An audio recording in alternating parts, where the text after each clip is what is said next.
Hello, everybody, and it is August. And August, of course, marks the Mental Health for Tradies Month, which is an initiative here in Australia. However, of course, the issue stems far greater than our shores. It is, in fact, a global problem, and mental health within the trades is an issue that has been receiving a lot of publicity lately, which is fantastic. It's shedding a lot of light on, I suppose, the fact that there are people out there that are struggling, and everybody has mental health, good or bad. So this episode I have created as a phone conversation. It was a lot of fun, actually. There was obviously myself. There was Nick Sutherland from MindFit, and then there were the boys from Tradie, which is Dan Allen and Edward Ross. Now, guys, I might add as well, there's been a couple of incentives there. Nick at MindFit, he has offered a free one-on-one session to somebody, and also the boys at Trade Mutt are going to give away a couple of shirts. Now, it's all going to be done through the Facebook community. So if you want to be a part of that, you've got to head across to facebook.com/groups/the site shed, jump in the community there, and you can then be part of that competition. The competition does involve you doing something as well. So don't just think you're going to jump in the group and get it for nothing. That is not how it rolls. Anyway, this is the first part of that conversation. I've split it up because it went for ages. It's a little bit longer than our normal one, so hopefully you can bear with it. But guys, if you do have any mental health issues, or if you need someone to talk to, please pick up the phone. There are people that want to listen. You just need to take that first step. So that's all from me. Let's jump right in.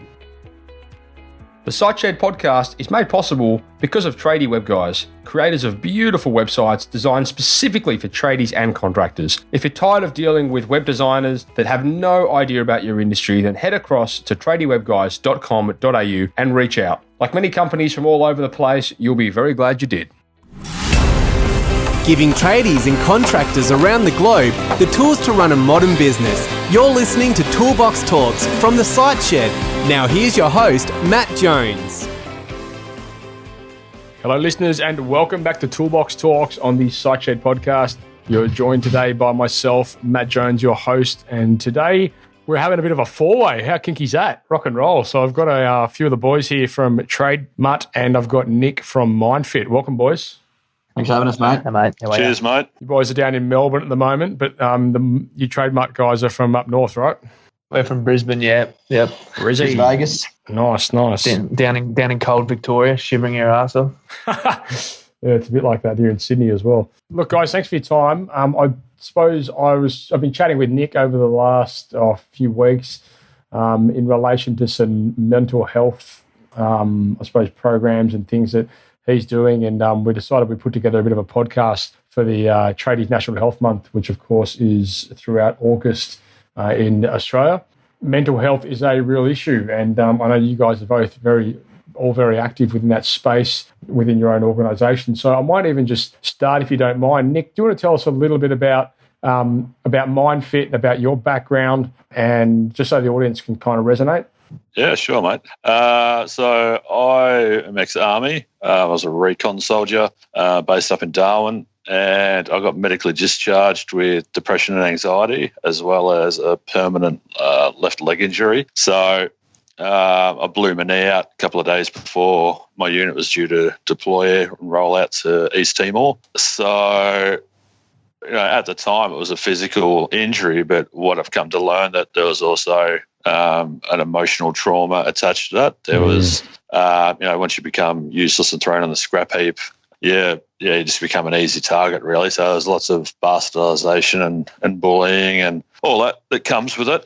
And then so I sort of left the Army and went travelling a bit, but I spent probably 8 years unsupported and what I now know was spiralling down into my version of rock bottom, which for me was agoraphobia, where I couldn't leave the house at all, not even to check the mailbox. Wow. And had suicidal thoughts, and just got in that really dark space, shut myself off from everyone.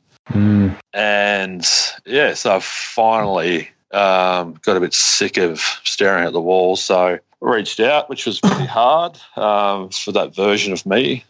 reached out, got some help, and spent the next year or so rebuilding myself, and then went and studied various psychotherapy modalities, and opened up my own private practice down here in Vic, and started helping people that were sort of stuck and struggling and going through all the stuff that I'd been going through. So I did that for 10 years, and then just this year I've switched it around. I got a bit tired of working on the problem, helping people out of that. I thought there must be a better way, so switched it around and started working in a more preventative manner. So that's how MindFit was born. It does what it says. It helps people to become mentally fitter and stronger and more resilient, and helps them to either get out of depression and anxiety or avoid it altogether. So it's interesting, isn't it? I've got a colleague of mine, close friend. He's got a son who's 22 or 23 or something, and he was quite a promising rugby league player who injured himself in a game and damaged his neck to the point where he couldn't play football anymore. And he was kind of on the path to, playing with the big boys, or so he tells me. But, mate, as a result, he, he's basically been, since then, it's like he's lost part of his identity, like as a young football player, all of a sudden you're told, well, you can't ever play footy again because your neck's buggered, and you can't ever do this again. You pretty much can't ever do anything again. Like anything that he ever really associated with has basically been torn away from him. And as a result, only last month he got, he's had these depression issues building. And last month he was admitted into North Shore Private into the mental ward. And it's fascinating. It was just interesting that you were saying how what could stem from a physical injury very often will morph into something a lot more, not so much physical, but maybe, mental. Yeah, well, I mean, I think we've got a mind-body connection, so it makes sense that, if something happens to our body, something's going to happen to our mind. And what you're talking about with your mate's son resonates with me. I was running for the Army in the Defence Force Games. I did a beep test of 15.8 or something, and I was fairly athletic. So part of the emotional trauma for me was not being able to run anymore, not being able to squat or bend or any of that stuff. So very sort of similar to what he went through. Has that injury now recovered, Nick? No. Oh, the physical injury? Yeah. No. So it's a permanent knee injury now. So I still can't run, struggle up and down stairs, all that sort of stuff. Right. And what about the mental side of things? Yeah, mentally. So basically, I'm guessing it's a journey, not a destination, but has it improved? Yeah. It's gotten to the point now where, so basically I rebuilt myself. I had to do a frame-off restoration of sorts because the mental health, the foundation that I had wasn't able to support me when life happens. Right.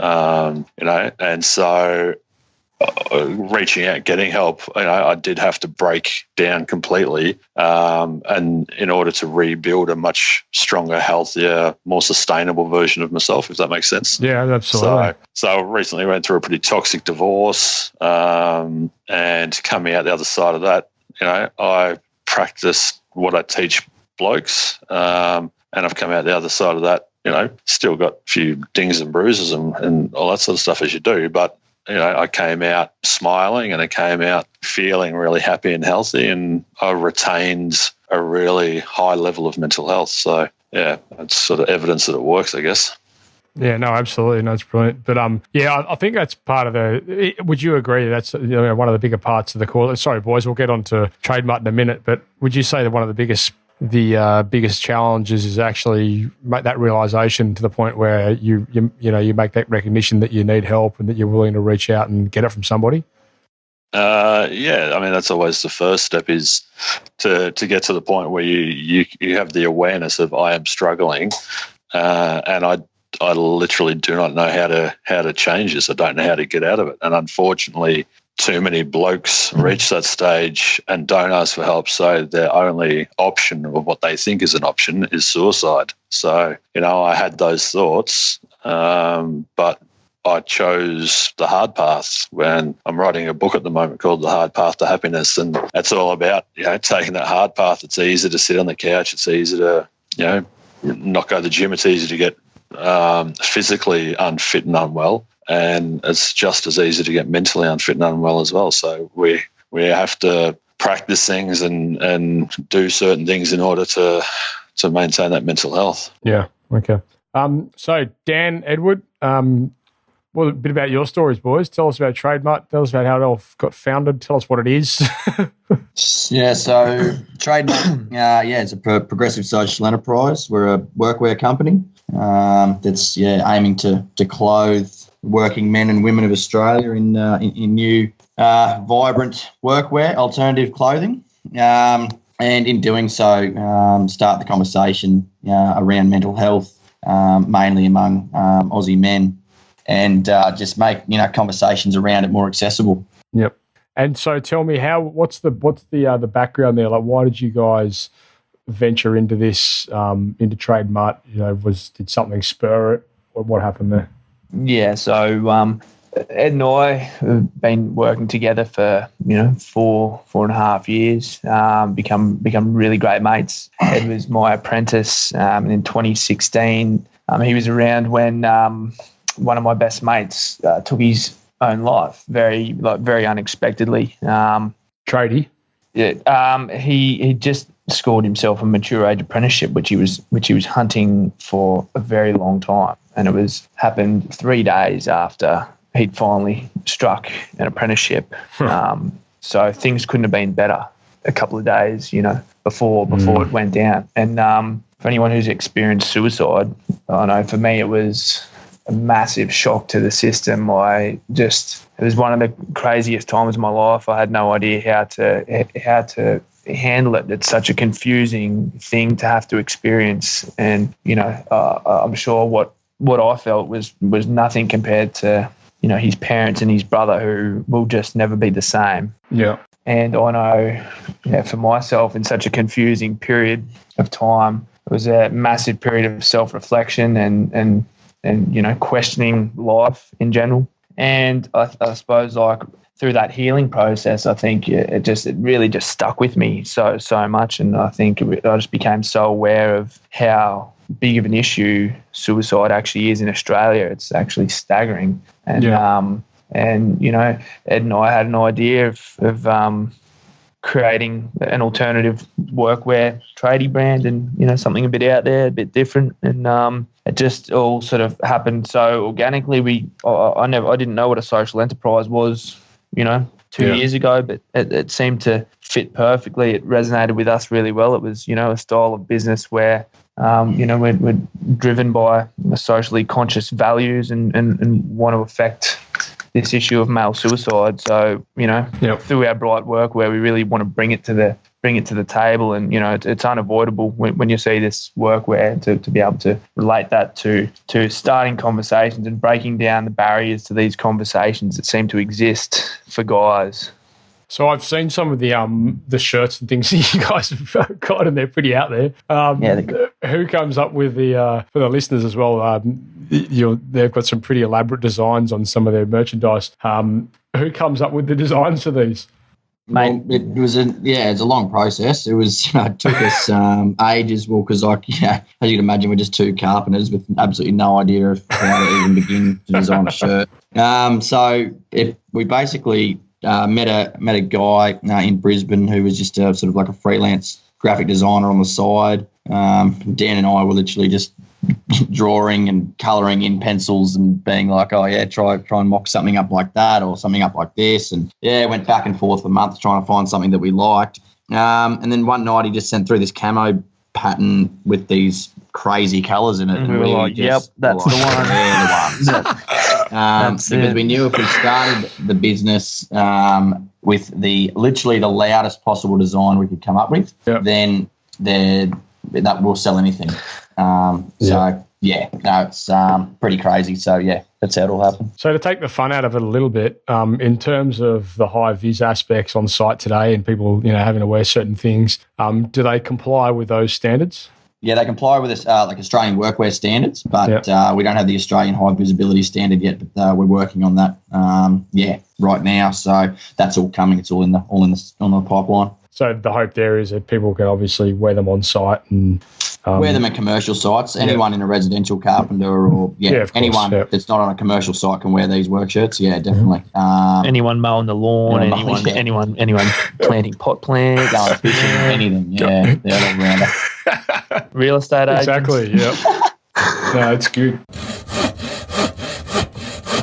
We interrupt this podcast today to talk to you very quickly about Tradie Web Guys content creation program. That program has been designed specifically for trade-based organisations as a way that you guys as trade business owners can start creating content that enables you to engage better with your customers and your potential customers. It will enable you to build trust and build rapport because what you're doing is you're investing in educating them. Biggest problem that we see with our customers today is that they're not regularly updating their websites. And that's a problem because first of all, the search engines are looking for that. And second of all, potential customers are also looking for it. Tradie Web Guys content creation program has been specifically designed to help you get regular, relevant content on your website consistently every month. We know that it's hard when you're out there on the tools, and we know that sometimes you don't always have the time to be able to do these things yourself. So we're taking it off your hands for you. It's a service that we're offering for you guys. We want to make sure that you're getting this done because we know how important it is. Anyway, head across to tradiewebguys.com.au/content, fill in the form, and one of our representatives will come back to you. All right, cool. Well, look, guys, so we want to talk a little bit, I suppose, about mental health for trades. And, you know, we've kind of split it up into three different points of conversation, and we may or may not split this. We'll see how we go into different episodes. But I suppose primarily we're going to talk about what the problem is, and then ideally we'd like to talk a little bit about, I suppose, what the solution or solutions may be, and then, you know, I suppose the end line there, like what's potentially the outcome. Nick, you came up with that framework, which I'm all for. So maybe you can kick the ball off there with talking a little bit about, what actually is the problem. Yeah, cool, mate. So I think at the start of this, I'll have to go back and listen to it later, but I think you said mental health is a real issue, and that's such a common phrase, but I think that's part of the problem. Mental health isn't an issue. Mental health is something that we all have, and yet we seem to look at it in this really weird light. And we're having a chat over dinner and a few beers last night about mental health, and I said it's hilarious that there's a stigma around mental health because every single one of us has it, whether we like it or not. Whether you like the word or not, we all have mental health. And traders and blokes meant to talk about being tough, yet they're afraid of this little word, right. And it has such a negative impact. So I guess the problem is multifaceted. It's not just as simple as that is happening there. There's a culmination of all these little things happening that are creating a bigger overarching problem, which, what we're talking about earlier is men's suicide, men taking their own lives because they just can't, continue on with what they're feeling. And so they're not reaching out and getting help. So, Nick, when you say everybody has mental health, are you basically saying, like, whether it's healthy or unhealthy, we all have it? Yeah, it's no different to physical health. Gotcha. There's a difference between mental health and mental illness. So as we all have physical health, we don't all have physical illness. Same with mental health. We all have mental health. We don't all have mental illness. Interesting. Yeah, I never really thought of it like that, but I guess that totally makes sense. No one has. That's the weird thing for me. It's like I talk to people about this. That's why you're such a pioneer, Nick. No, you made me hungry. I feel like a pie. Well, it just makes sense to me. I guess having been through it and having suffered through that 8 years, then just sort of I realised that I had an aha moment that we've all got mental health, and none of us are attending to it as we do our physical health. So many blokes go to the gym and pump iron and eat drink all these protein shakes and do everything for their physical health. Yet no one stops and learns how to do things that are going to add to our mental well-being. So it just doesn't make sense. So I'm a little bit I'm curious because what your take is on this, right? So somebody that's obviously gone from being physically and mentally healthy, inverted commas, to having an injury, while you're with the military, which sort of led to, I mean, would you call that PTSD as a result of that injury? No, it was just there was things I wasn't doing, and I guess we're going to talk about this later in the solution, but may as well add a prelude to it now. But blokes and I wasn't taking responsibility and ownership over my health, over my entire health, not just my mental health and physical health. It was, I was going to rehab and everything for my leg, but when I got strung up naked and hosed down and tied to a wire fence and all this sort of stuff, there wasn't things that I was doing proactively to protect my mental health and well-being. So I think it's too easy to say, it was a PTSD. I don't think it was. I think over my time in rehab, there was a constant barrage of negative stimulus that over time wore my mental health down to a point where, I just became pretty unwell. So would you say then, like, as part of the problem, it sounds to me like can be heavily related to the environment? Yeah, definitely. Like we are products of our environment. We're so influenced by everything around us. So, when I work with a client, I have to make sure that, they come in and we work for an hour at a time, and I'm working in a very educational manner now. So I don't sort of do the traditional therapy. I don't really believe that. I believe people are just missing tools and resources. So I set about empowering them with that. And they come in to my office for an hour, learning all this stuff. If they go back to the same environment and don't make any changes, it's going to be really difficult to make any positive change on a sustainable long-term level.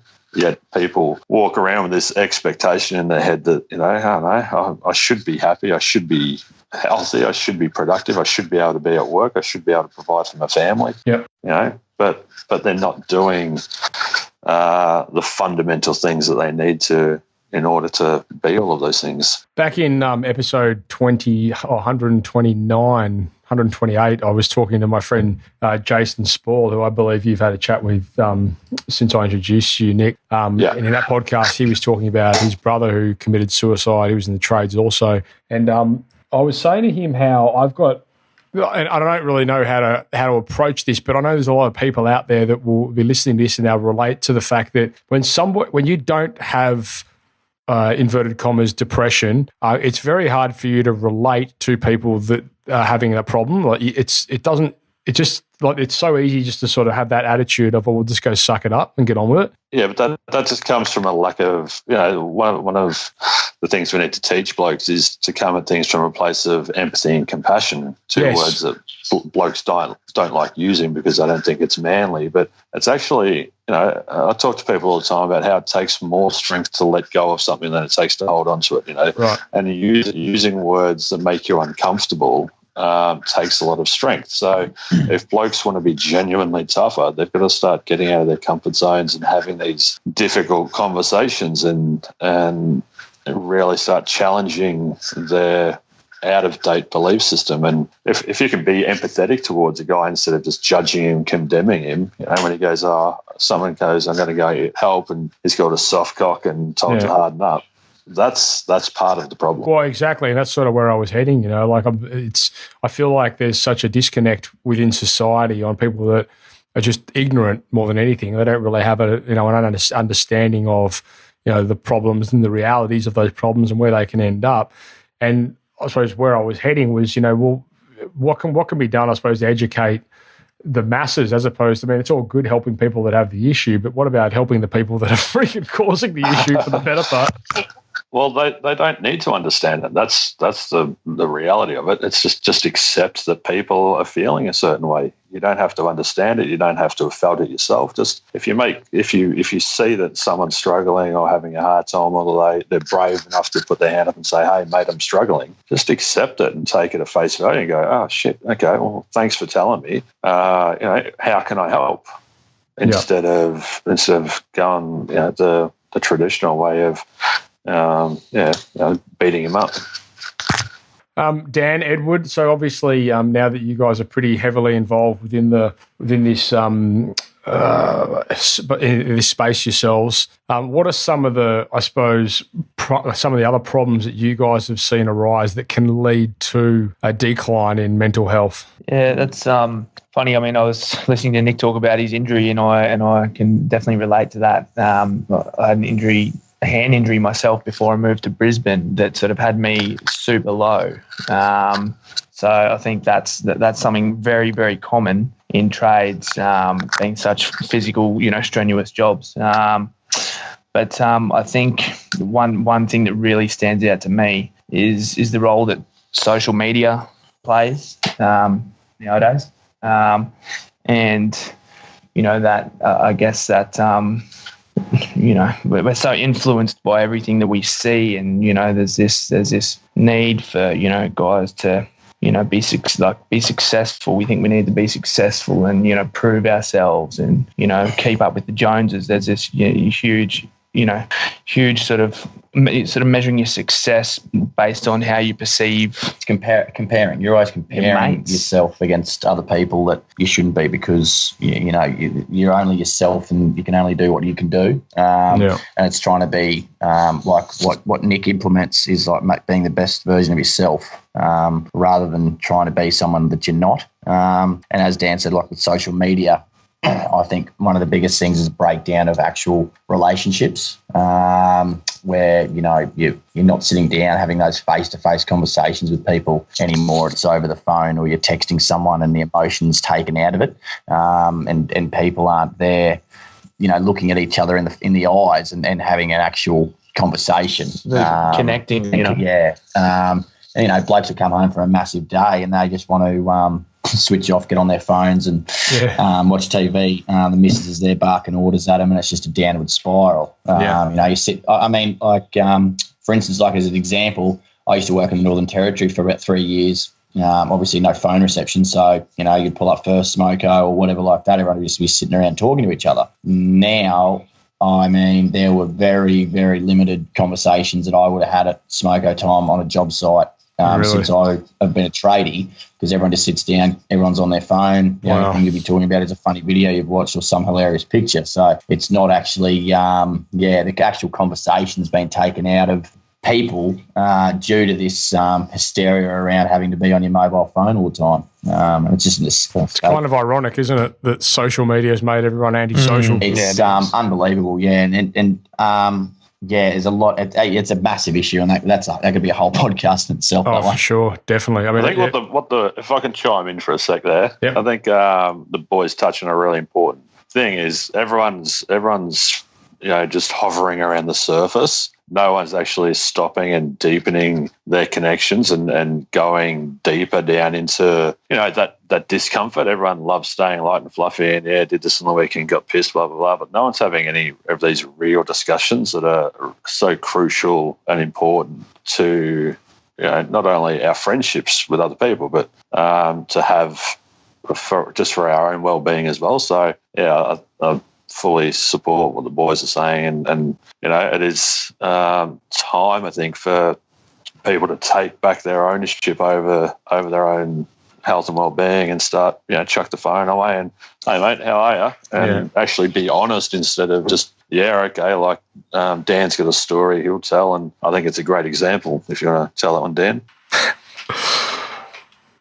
Well, I mean, I have this, I guess, talking about social media, like it sort of becomes evident that, I feel that people put up a front and a facade, and social media sort of, you only really show people what you believe is the best side of yourself, right? No one's putting up pictures of themselves when they look ugly or whether, where they're doing something that doesn't shine them in a good light. And so I think I was at an event the other week at a rugby match in Brisbane.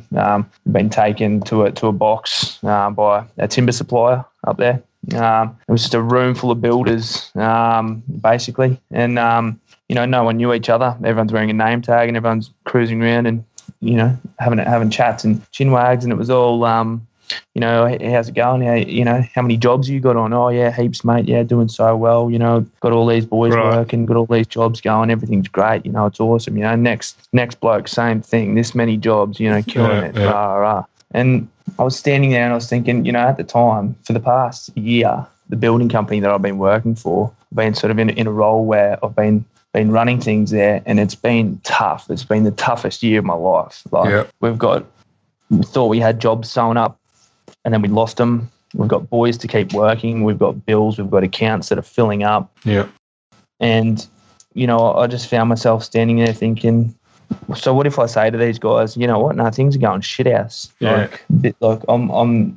This is the hardest thing I've ever been doing. You know, I don't know. I'm not sure if we're going to have work in a couple of weeks' time. You know, we've got the boys to keep working. They've got families. You know, they've got, you know, bills and, you know, livelihoods to keep going. I just thought, you know, in that room with a whole bunch of dudes like that, would anyone have cared if I had said to them, you know what, things are shit house? Like, would I have brought the mood down? Like, how would people have reacted to that? You know, and this is kind of the real conversations that we're talking about, like Ed touched on, that, you know, everyone's on their phones and no one's having real conversations. And I think when I left there, I actually really regretted not saying that. I just really regretted not, you know, saying to a couple of these blokes, you know what, things are absolutely shit house, because I would have loved to have gauged their reactions. And I think I'd love to know how things really were for some of those guys there, you know. Are things as good as they say they are, or is this just all bullshit, you know, and we feel like we need to prove ourselves to the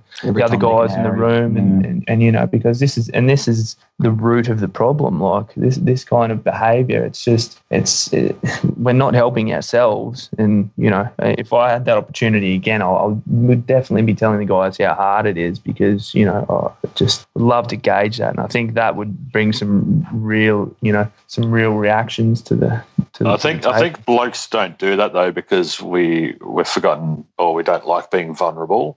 And that's, I think, the boys in their shirts, and that's why I've partnered up, I guess, is because it is a conversation starter. And it's like you rock up to a site and the bloke's wearing this bloody pink camo shirt. you know, you're going to ask a question. You're going to go, mate, what the hell is going on with your shirt? Yeah. And he's going to say, well, you know, I'm supporting men's health and mental health and doing my little bit to help everyone out. And, you know, I'll be struggling at some stage in my future. We're all going to experience a low at some stage. So hopefully other people can be there for me when I'm in that spot. So, yeah, I think it all comes together in that way. Do you reckon as well, was that Dan? That was you speaking before, right? Yeah. Do you reckon like some of the problem exists too when, you know, we'll say, hey, boys, how's you going? But we don't actually really care. It's just like a conversation starter.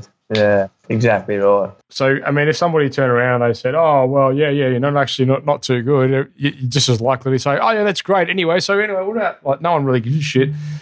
Yeah, that's it. It's so dismissive, isn't it? It's just like you don't even think about the words coming out of your mouth. It's just like a sound that we make. You know, how's it going? Like it's just it's not even words. You know what I mean? It's just a noise. Like, you know, and the answer is always the same. Yeah, pretty good. Thanks, yourself. You know, right? Like that's it. You know, and I think Nick talked about empathy and compassion, and that's something that I really understand, and what we're trying to really push, you know, with our clothing project. You know, it's if people had a little bit more time to, you know, and showed some empathy and compassion to people, you know, everywhere in general across the board, tradies or otherwise, we'd just find that we'd be living in such, you know, a more caring environment where I think, you know, we should just make time for each other and actually be real, you know, and that's what we're pushing through. This is a conversation starter. And the fact of the matter is that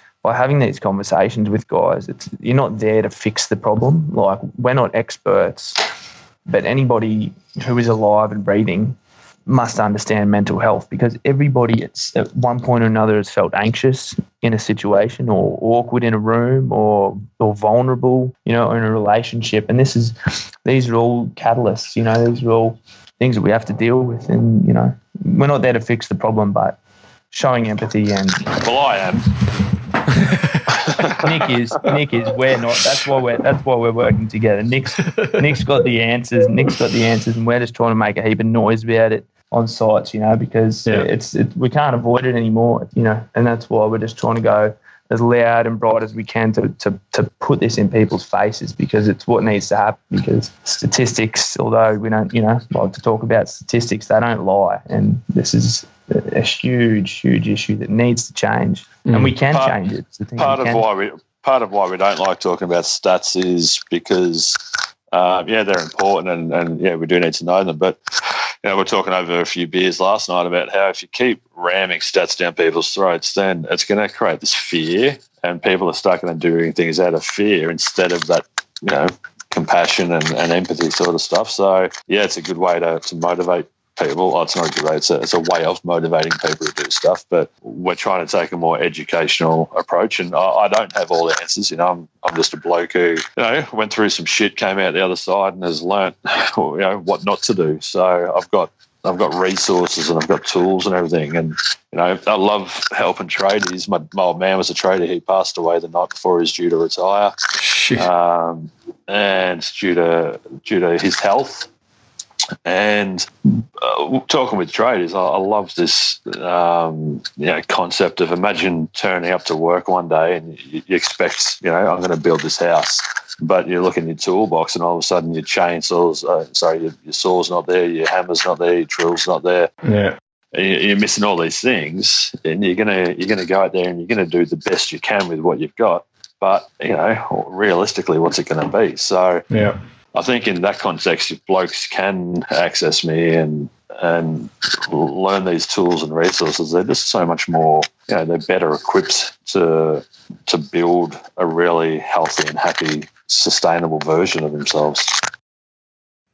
Okay, so that was the first part of the conversation that I held with Nick Sutherland from MindFit and Dan Allen and Edward Ross from Trademark. Guys, there is a bit of a competition running in the group where the Trademark boys are going to be giving away some of their tops, and Nick is going to be giving away a one-on-one session. So if you want to be part of that competition, again, you got to head across to the Facebook community. It is facebook.com/groups/the Site Shed. You can get to all those links from the homepage of the Site Shed website also, which is siteshed.com. Guys, jump in there and get into that competition if you want the chance to win. We're going to be coming back with the following part of that conversation next week. Thanks, guys. And if you've got any issues or you need anyone to talk to, please reach out to somebody. There are a lot of people out there that want to help, and you just need to initiate that conversation. It is Tradies National Health Month here, all of August in Australia. And so, guys, please, if you're having any problems, just pick up the phone and just make that initial contact. There are a lot of people that want to help, so you may as well let them.